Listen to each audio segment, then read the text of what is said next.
Hello everyone, welcome to ज्ञान expert. Now I understand ये video डालने में थोड़ा लेट हो गया है बिकॉज फेस्टिव सीजन था एंड ऑल भी रिस्पॉन्सिबिलिटीज़ थी। But the good part is ज्ञान एक्सपर्ट फैमिली एक नई प्लेलिस्ट स्टार्ट करने जा रहा है which will be on general science, जिसमें हम बायोलॉजी उससे रिलेटेड सारे important facts, topics and questions cover करेंगे। उसके बाद में हम eventually chemistry and then physics के भी सारे जितने टॉपिक्स हैं जो एग्ज़ाम पर्सपेक्टिव के लिए इंपॉर्टेंट हैं उनके बारे में भी जानेंगे। आज MP in 30 प्लेलिस्ट का हम 22nd वीडियो स्टार्ट करने जा रहे हैं जिसका टॉपिक रहेगा fairs of MP। Without wasting our time let's start with our topic. Fairs in MP के टॉपिक में आप ये जानते हैं कि सिर्फ MP में ही नहीं, किसी भी स्टेट में अनगिनत मेले एंड अनगिनत जितने भी फंक्शंस हैं वो ऑर्गेनाइज होते हैं।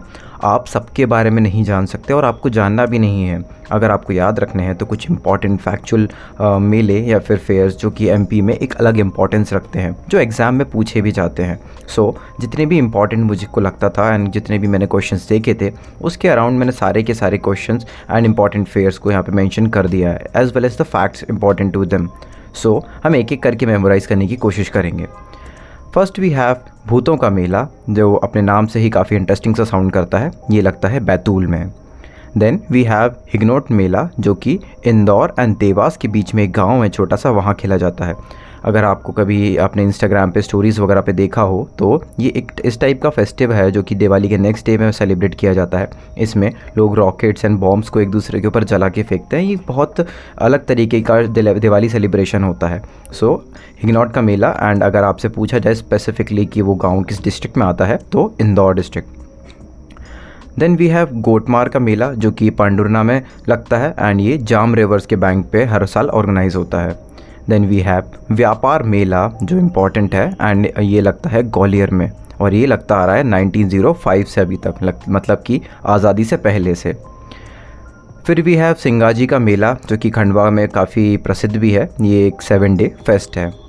फिर उसके बाद में आता है भोपाली मेला, जो कि बैतूल में लगता है। Yes, this is the like twist. अगर आपको याद करना है भोपाली मेला, बहुत सारे लोग ऐसे याद कर लेंगे कि भोपाली है तो लाइक भोपाल में ही होता होगा, बट नहीं, भोपाली मेला ऑर्गेनाइज होता है बैतूल में एंड इसको छोटा महादेव के पास में जो टेम्पल है उसके बाद पास में ऑर्गेनाइज होता है।